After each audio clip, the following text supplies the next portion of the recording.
हरे कृष्णा। गुड्डू की दुनिया में आप सभी का बहुत बहुत स्वागत है।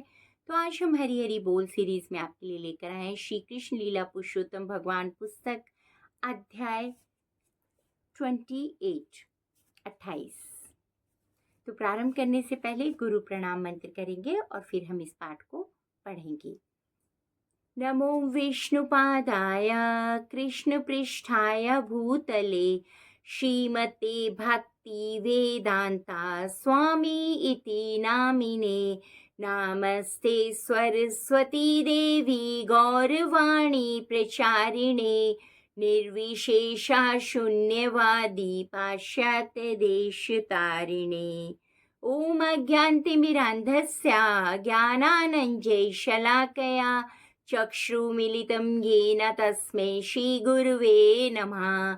श्रीचैतन्यमनोभीष्टं स्थापितं येन भूतले स्वयं रूपा कदामहं ददाति स्वप्नकान्तिकं वन्देऽहं श्रीगुरु श्रीयुतपदकमलं श्रीगुरुर्वैष्णवांशा श्रीरूपं साग्रजातं सहगण रघुनाथविन् त्वं सजीवं सावधेतं सावधूतं परिजनं सहितं श्रीकृष्णचैतन्यदेवं श्रीराधाकृष्णपादान् सहगण ललिता श्रीविशाखाविकाङ्गशा।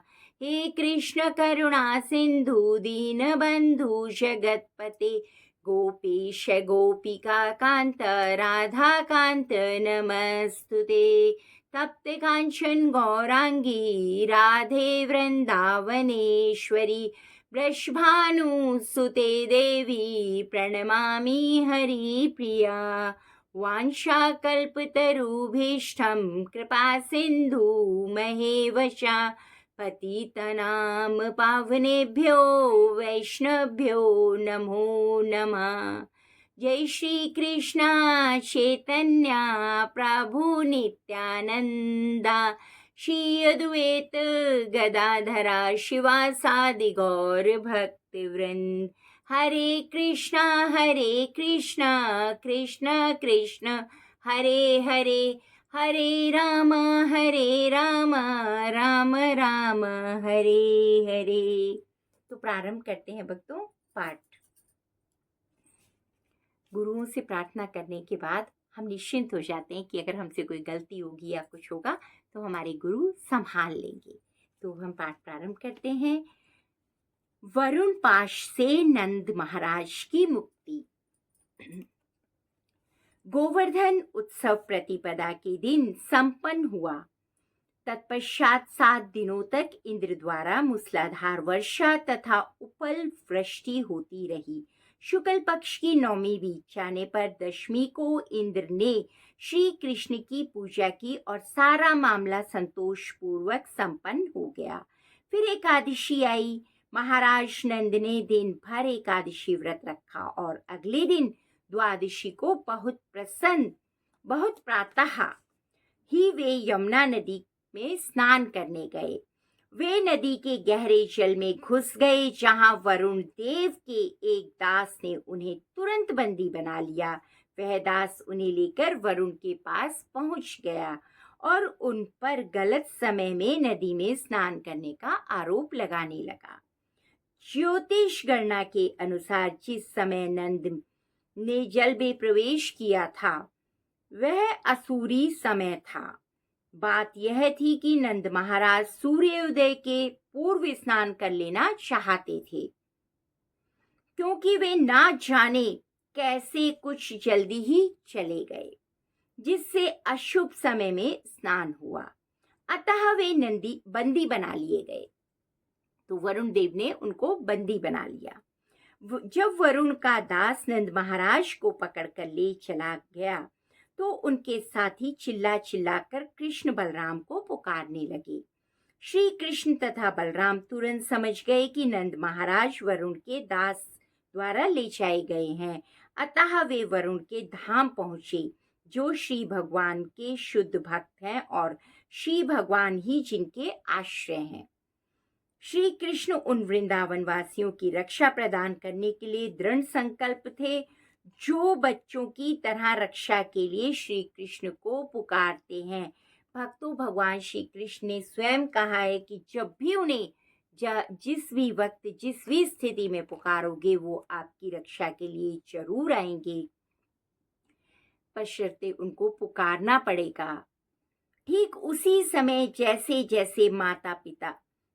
बच्चे माता पिता द्वारा रक्षा किए जाने के अतिरिक्त और कुछ नहीं जानते, वरुण देव ने श्री कृष्ण तथा बलराम का स्वागत करते हुए कहा, हे भगवान, आपकी उपस्थिति से मेरा वरुण देवता का जीवन भी क्षण भर में सफल हो गया। यद्यपि मैं जल के सारे कोश का स्वामी हूँ, किंतु मैं जानता हूँ कि इनके होने से जीवन सार्थक नहीं होता। आप किसी भी चीज के स्वामी क्यों ना बन जाएं, चाहे पूरी पृथ्वी के क्यों ना बन जाएं, जब तक आप हरि का नाम नहीं ले रहे हो, हरि के चरणों के दास नहीं हो, आपका स्वामित्व बेकार है। किंतु इस क्षण आपका दर्शन करने से मेरा जीवन धन्य हो गया है, क्योंकि मुझे अब आगे भौतिक शरीर धारण नहीं करना पड़ेगा।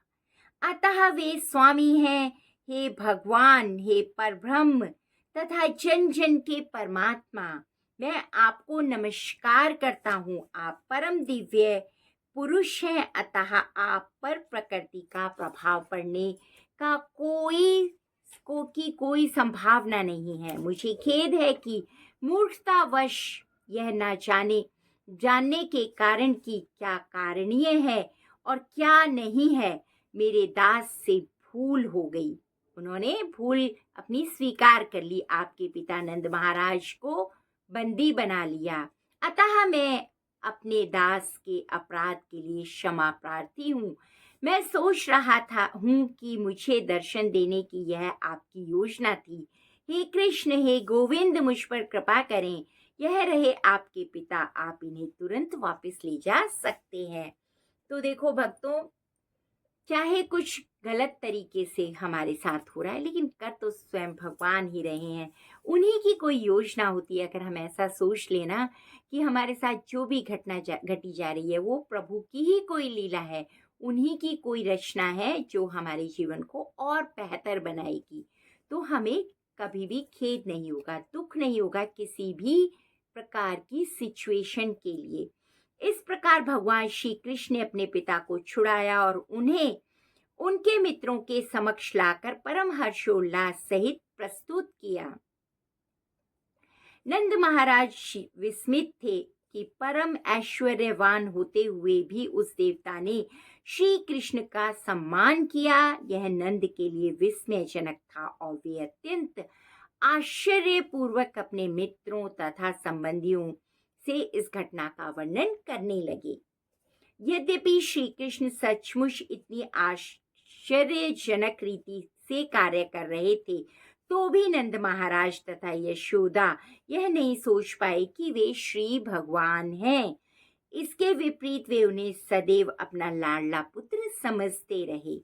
अतः नंद महाराज ने इस तथ्य को स्वीकार नहीं किया कि वरुण ने श्री कृष्ण की इसलिए पूजा की क्योंकि वे श्री भगवान हैं।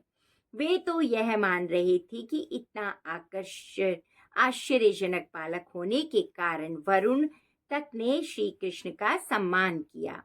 नंद महाराज के सारे ग्वाल मित्र यह जानने के लिए उत्सुक थे कि क्या सचमुच श्री कृष्ण भगवान हैं और क्या वे मोक्ष दे देंगे।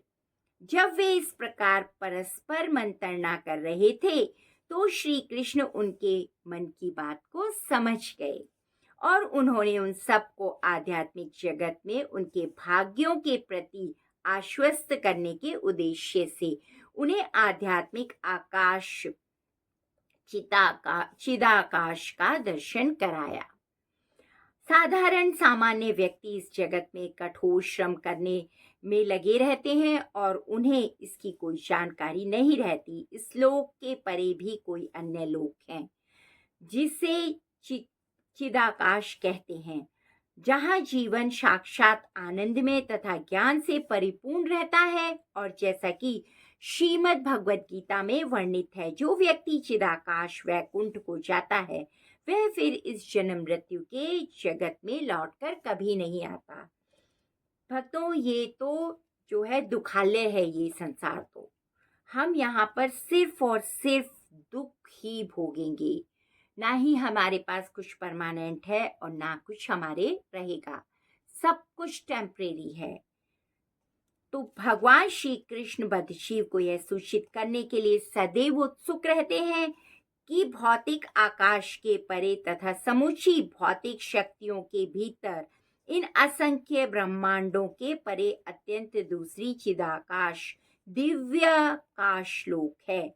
निसंदेह श्री कृष्ण प्रत्येक जीव बद्ध जीव पर अत्यंत दयालु हैं, किंतु जैसा कि श्रीमद् भगवत गीता में कहा गया है कि वे शुद्ध भक्तों के प्रति विशेष कृपा करते हैं।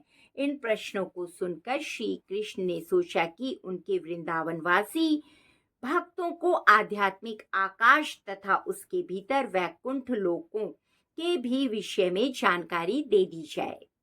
इस संसार में प्रत्येक बद्धजीव अज्ञान के अंधकार में डूबा हुआ है। इसका अर्थ यह हुआ कि सारे बद्धजीव देहा मुक्ति से ग्रस्त हैं। प्रत्येक जीव की यही धारणा है कि वह इसी भौतिक जगत से संबंध है और इस जीवन बोध के कारण प्रत्येक जीव विभिन्न रूपों में अज्ञानवश कार्य कर रहा है।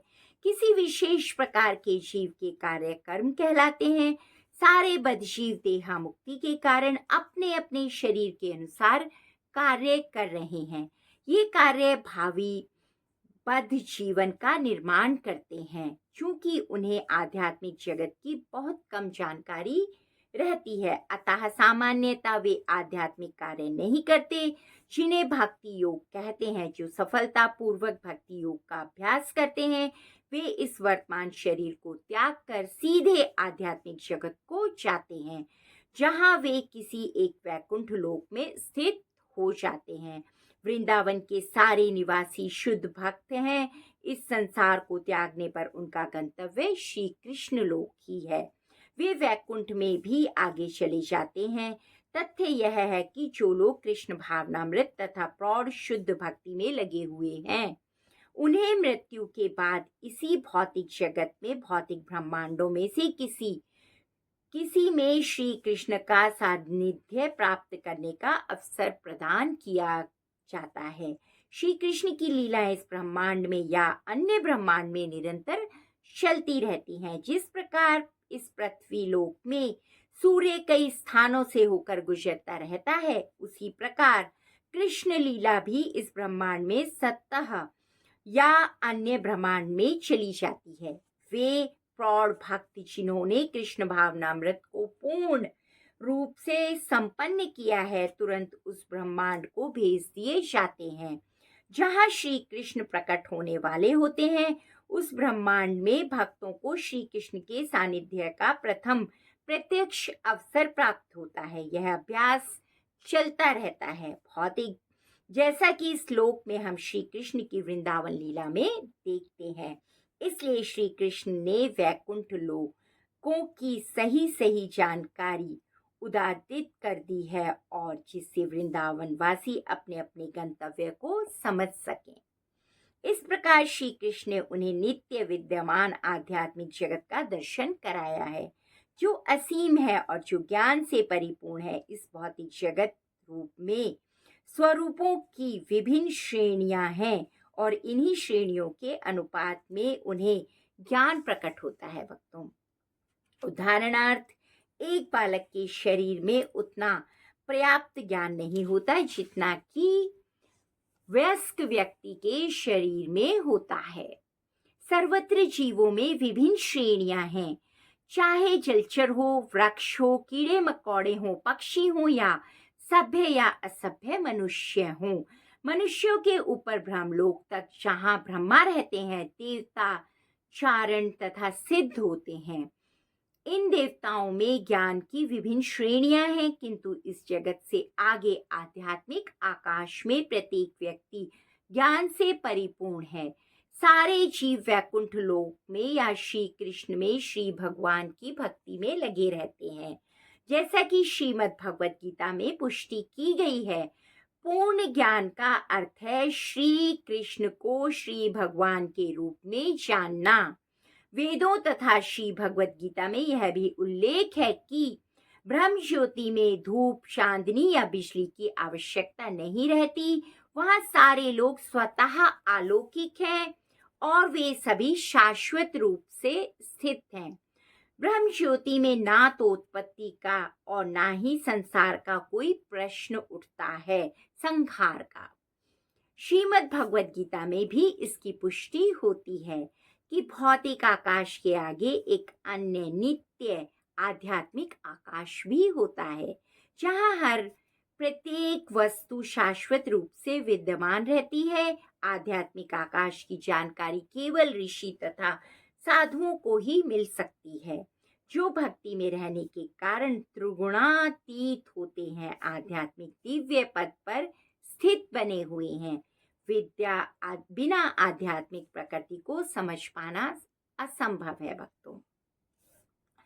अतः यह संतुष्टि की जा सकती है कि मनुष्य भक्ति योग को ग्रहण करे और 24 घंटे कृष्ण भावनामृत में लगा रहे, जिससे वह त्रिगुणातीत हो जाए। कृष्ण भावनामृत होने के पर वह चिदाकाश तथा वैकुंठ लोक की प्रकृति को समझ सकता है।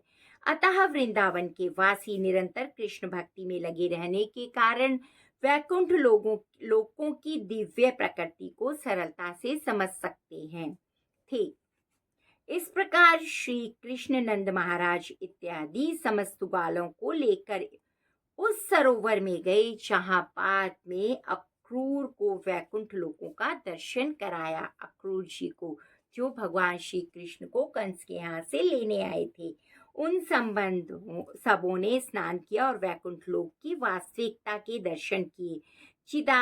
चिदाकाश तथा वैकुंठ लोकों का दर्शन कर लेने के बाद नंद महाराज आदि ग्वालों को अपूर्व आनंद हुआ और सरोवर से बाहर निकलने पर उन सबों ने देखा कि श्री कृष्ण की पूजा श्रेष्ठ स्तुतियों द्वारा की जा रही थी। इस प्रकार श्री कृष्ण लीला पुरुषोत्तम भगवान के अंतर्गत वरुण पाश से नंद महाराज की मुक्ति नामक 28वें अध्याय के भक्ति वेदांत तात्पर्य पूर्ण हुए भक्तों। अब मैं आपको बताऊंगी कि मैंने इस अध्याय से क्या समझा। तो भक्तों, अब मैं आपको बताऊंगी कि मैंने क्या समझा। तो भावार्थ ये है कि भक्तों, एक बार नंद महाराज एकादशी का व्रत करने के बाद द्वादशी के दिन प्रातः काल यमुना में स्नान करने गए। उस समय स्नान का उचित समय नहीं था, इसलिए वरुण देव के सेवकों ने उन्हें पकड़ लिया और वरुण लोक में ले गए। जब ब्रजवासियों को यह समाचार मिला तो वे अत्यंत दुखी हुए और भगवान श्री कृष्ण से सहायता की प्रार्थना करने लगे और अपने भक्त और पिता नंद महाराज की रक्षा के लिए भगवान श्री कृष्ण तुरंत ही वरुण लोक पहुंच गए। वरुण देव ने श्री भगवान श्री कृष्ण को देखते ही उनके चरणों में प्रणाम किया और उनकी स्तुति की। उन्होंने अपनी भूल स्वीकार करते हुए नंद महाराज को सम्मान पूर्वक मुक्त कर दिया। भक्तों, नंद महाराज जब वापस ब्रज आए तब उन्होंने भगवान श्री कृष्ण की दिव्य महिमा का वर्णन किया। इस लीला के माध्यम से भगवान ने अपने भक्तों को दिखाया कि वे समस्त देवताओं के भी स्वामी हैं भक्तों, और अपने भक्तों की सदैव रक्षा करते हैं।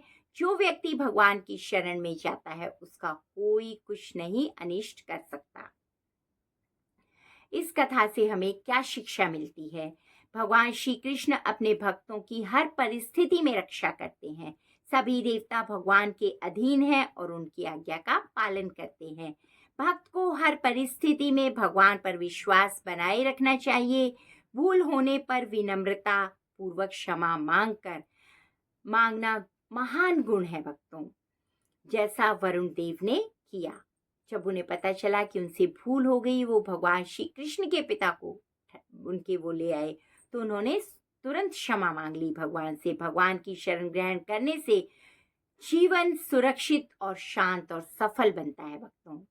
प्रभु के प्रति हमें हमेशा कृतज्ञ रहना चाहिए। हे परम पुरुषोत्तम भगवान श्री कृष्ण, हम आपको कोटि कोटि प्रणाम करते हैं। आपने अपनी दिव्य लीलाओं और पवित्र शास्त्रों के माध्यम से हमें धर्म, भक्ति और जीवन का सच्चा मार्ग दिखाया।